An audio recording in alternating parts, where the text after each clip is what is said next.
Inna a'tainaka al-kawthar. We've given you the greatest, the most abundant good. On the phone.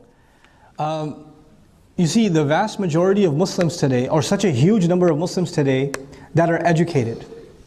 Maybe they're educated with a bachelor's, master's, maybe they're physicians, but they're middle class or upper middle class or upper class. You know what the assumption is in so many Muslim minds? That Islam is backwards. And it's not just Islam, they think religion itself is backwards. We're living in modern times. And as a result of modernity, we have to keep up with the times. And Islam is one of those things that is holding us back. Islam is not dealing with things that are happening right now.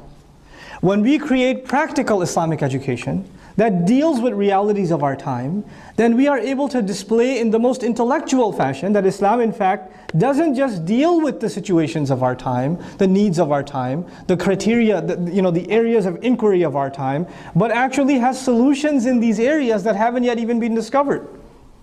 It has things to offer the world of psychology that the world of psychology has never known. They have never known. I'm a basic level student of psychology. I can tell you Islamic psychology can revolutionize how psychology is studied. It can completely revolutionize it. Modern psychology studies begins with the assumption that human beings are flawed, that they have to be fixed. They're just flawed. I mean, from Freud onwards, we're messed up and we have to get unmessed up. So whether it's by means of pills or therapy, whether it's cognitive or medical, clinical psych, you have to undo the mess that you are. Islam begins with the premise that you are flawless. Kullu mawludin yuladu ala al-fitra. You start with fitra. And then there were corruptions that came in. You have to if you can undo the corruptions, there's something good at the bottom. There's something pure. There's something great at the essence of the human being. Is our approach going to be completely different as Muslim psychologists? Yeah. It's going to be totally different. Islamic psychology says your whims, your desires, what you wish for, what you want.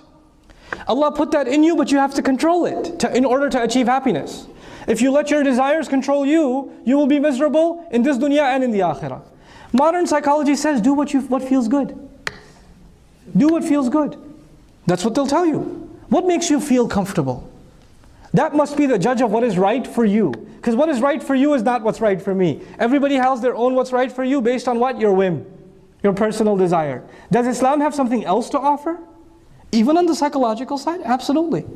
And I'm not a PhD in psychology. I'm just basic level, bachelor's level psychology. But I'm telling you, we have a completely different worldview to offer. And it can really help people. This deen came to help humanity, right?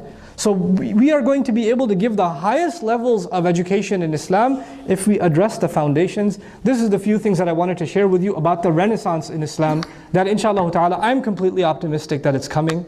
If we have the vision for it and we have the drive for it, bi'idhnillah ta'ala, we will achieve it.